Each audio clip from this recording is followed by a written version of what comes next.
Good morning बच्चों। मैंने आपको पिछले वीडियो में सुमित्रानंद पंत की कुछ पंक्तियाँ पढ़ाई थी, लेकिन कुछ कारण बस ये आपके पास पूरा नहीं पहुंच पाया, तो इसलिए मैं पूरा एक वीडियो में ही आपको समझा देती हूँ। चैप्टर का नाम है ग्रामश्री और कवि का नाम है सुमित्रानंद पंत। फैली खेतों में दूर तलक मखमल की कोमल हरियाली, लिपटी जिससे रवि की किरणें चांदी की सी उजली जाली। तिनकों के हरे हरे तन पर हिल हरित रुधिर हो रहा झलक। श्यामल भू तल पर झुका हुआ नवका चीर निर्मल नील फलक। तो आपको बता दूं कि गांव की प्राकृतिक सुषमा, ग्राम क्या है? गांव है। तो गांव के बारे में बताया कि गांव की प्राकृतिक सुषमा और समृद्धि का मनोहरी वर्णन करते हुए कवि कहते हैं कि ये गांव के खेतों में दूर दूर तलक मखमल कोमल, बहुत कोमल हरियाली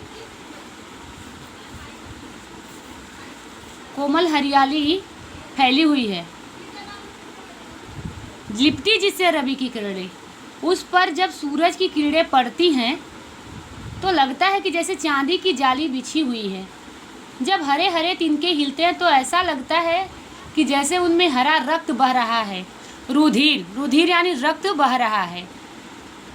हरी भरी धरती पर फैला आसमान मानो धरती को बाहों में भरने के लिए झुका हुआ है। अर्थात जैसे ऐसा लग रहा है हमारा आकाश कि वो धरती को अपने बाहों में भर लेगा। रोमांचित सी लगती वसुधा आई जो गेहूं में बाली, अरहर सनई की सोने की किंकड़ियां हैं शोभाशाली। उड़ती भीनी तैलाक्त गंध फूली सरसों पीली पीली, लो हरी धरा से झांक रही नीलम की कली तीसी नीली। कवि कहते हैं कि जौ और गेहूं में बालियां आ जाने से धरती खुशी और रोमांच से भर गई है। अरहर सनई की सोने से, अरहर और सनई की फलियां लग गई हैं, वे पक कर सुनहली हो गई हैं। कोई भी आप देखो कि कोई भी फसल जब पक जाता है तो सुनहले रंग का हो जाता है, तो वो सुनहली हो गई हैं। हिलने पर उसमें से मधुर ध्वनि, क्योंकि बीज क्या है उसके अंदर के सब सूख गए हैं, तो वो मधुर ध्वनि निकालती हैं। ऐसा लगता है कि धरती पर करधनी में लगे घुघरू हो जो बजकर रोमांच को बढ़ा रहा है। चारों ओर सरसों के फूल हैं जो समूचे वातावरण में अपने तैलीय गंध बिखेर रहे हैं। जैसे सरसों की खेती, तीसी की खेती, ये सब है ना, तो हर जगह जब यही है तो ऐसा लग रहा है तैलाक्त भीनी तैलाक्त गंध बिखेर रही। इसी समय हरी भरी धरती के से अलसी यानी तीसी के नीले फूल नीलम पत्थर के नगीने की तरह दिखाई दे रहे हैं। आपका इसमें जितना भी आपके पास चैप्टर है वो सब गांव के खेतों के हरियाली के बारे में बताया है। रंग रंग के फूलों से रिलमिल हंस रही सखियां मटर खड़ी, मखमली पेटियों से लटकी छिमियां छिपाए बीज लड़ी। फिरती है रंग रंग की तितली, रंग रंग के फूलों पर सुंदर फूले फिरते हैं फूल स्वयं उड़ उड़ वृंतों से वृंतों पर। कभी कहते हैं कि खेतों में रंग बिरंगे फूल खिल उठे हैं। बैगनी और सफ़ेद फूलों वाली मटर को देखकर ऐसा लगता है कि मटर सखियों के साथ हंस रही हैं। आप देखो अभी कभी कि जो मटर हैं, छिमियाँ जिसको कहते हैं, हरे हरे मटर रहते हैं, एक साथ एक झुंड में रहते हैं, एक गुच्छा बनाकर रहते हैं, तो ऐसा लग रहा है कि वो अपने सखियों के साथ हंस रही है। दूसरी तरफ उनमें सुनहली फलियां भी लग गई हैं, जिसे देखकर लगता है कि वे मखमली पेटियों में किसी रत्न को छुपाए हुए हैं। रंग बिरंगी तितलियां भांति भांति के, बहुत प्रकार के रंग की, भांति भांति यानी रंग बिरंगी तितली रंग रंग के फूलों पर, भांति भांति के फूलों पर उड़ रही हैं। झोंके से जब फूल एक डाली से, हवा के झोंके से जब फूल एक डाली से दूसरे डाली को छूते हैं तो ऐसा लगता है कि खुशी से फूले नहीं समा रहे। हवा जब चलता है तो जो पौधे होते हैं तो एक डाली को दूसरे डाली से टच करते हैं तो ऐसा लग रहा है जैसे वो खुशी से फूले नहीं समा रहे हैं। अब रजत स्वर्ण मंजरियों से लद गई आम्र तरु की डाली, झर रहे ढाक पीपल के दल, हो उठी कोकिला मतवाली। कोकिला यानी कोयल और मतवाली यानी पागल होना खुशी से। महके कटहल मुकुलित जामुन, जंगल में झरबेरी झूली, फूले आड़ू नींबू दाड़िम, आलू गोभी बैगन मूली। कभी कहते हैं कि आम के पेड़ की डालियां सोने चांदी की मंजरियों से लद गई है, ढाक और पीपल के पत्ते गिरने लगे हैं। कोयल बसंत ऋतु की मादकता से मतवाली हो गई है।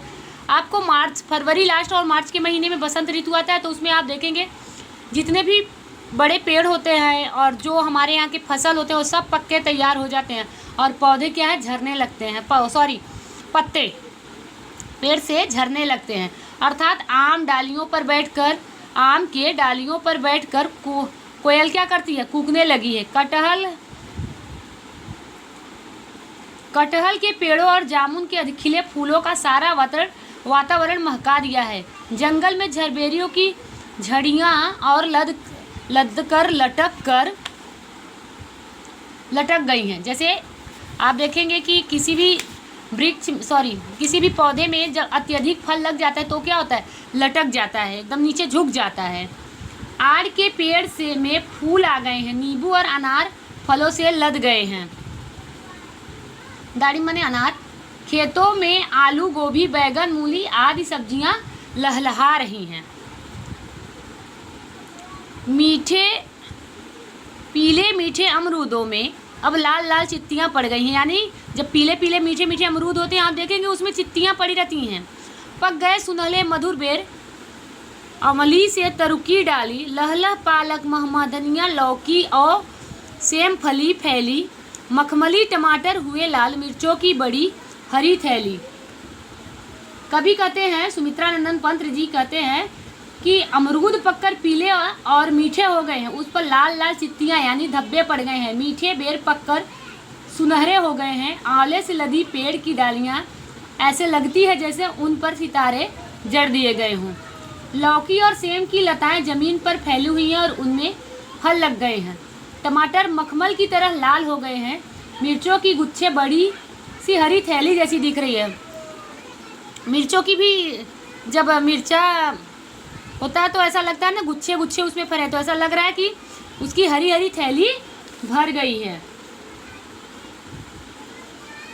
बालू के सांपों से अंकित गंगा की सतरंगी रेती, सुंदर लगती सरपत छाई, तट पर तरबूजों की खेती, अंगुली की कंघी से बगुले कलगी संवारते हैं कोई, तिरते जल में सुरखाब पुलीन पर मगरौठी रहती सोई। मगरौठी सुरखाब ये दो पक्षियों के नाम हैं।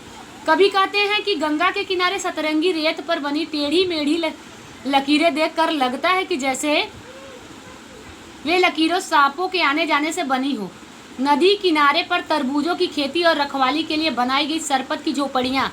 आप देखे होंगे कभी कभी गांव में कि हमारे फसल को बचाने के लिए जो किसान होते हैं वो सरपत की झोपड़ियाँ बनाकर उसी खेत में ही रहते हैं। बड़ी सुंदर लग रही हैं। तट पर पानी में खड़े बगुले सिर खुजला रहे हैं, जिसे देखकर लगता है कि वे अपनी अंगुली से अपनी कलगी यानी कि अपने बाल में कंघी कर रहे हैं। पानी में सुरखाब तर रहे हैं। मैंने कहा आपको सुरखाब एक पक्षी है और मगरौठी किनारे पर मुर्गाबी यानी मगरौठी नामक पक्षी सोई हुई है। हसमुख हरियाली हिम आतप सुख से अलसाए से सोए, भींगी अधियाली में निसी की तारक स्वप्नों में से खोए।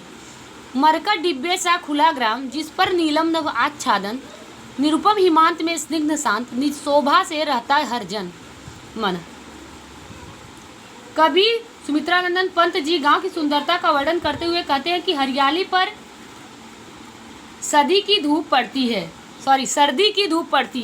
ठंडी की धूप कितनी अच्छी होती है, लगता है कि हरियाली हंस रही है। सर्दी की धूप चमकते ही लगता है कि हरियाली अलसा कर सो गई है। अभी आप अपने पे एग्जाम्पल लो, खूब ज़्यादा सर्दी हो, ठंडी पड़ रही हो और आपको कोई सो के उठने के लिए बोले और आप धूप में आके बैठो तो ऐसा लगता है, मानो प्रतीत होता है कि आप फिर से सो जाओ। ओस से रात बीत चुकी है, तारों की चमक फीकी पड़ गई है। वे सपनों में खोए से लगते हैं। सुंदर गांव पन्ना नामक मोतियों से भरे खुले डिब्बे के समान प्रतीत हो रहा है, जिस पर नीला आसमान छाया हुआ है। सर्दी के अंत के साथ एक कोमल सुखद शांति छाई हुई है। गांव अपने मोहक सौंदर्य से लोगों का मन अपनी ओर खींच रहा है।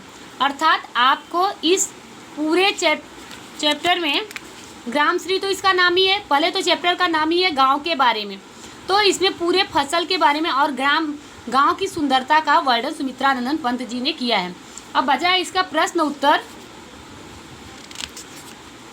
तो प्रश्न उत्तर है,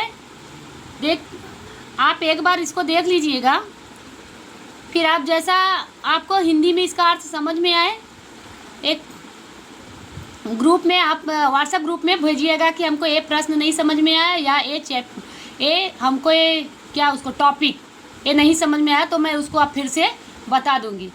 और प्रश्न उत्तर खास करके इसका देख लीजिएगा, और एग्ज़ाम के टाइम में ज़्यादातर आपको इसकी का अर्थ ही लिखने के लिए दिया जाएगा।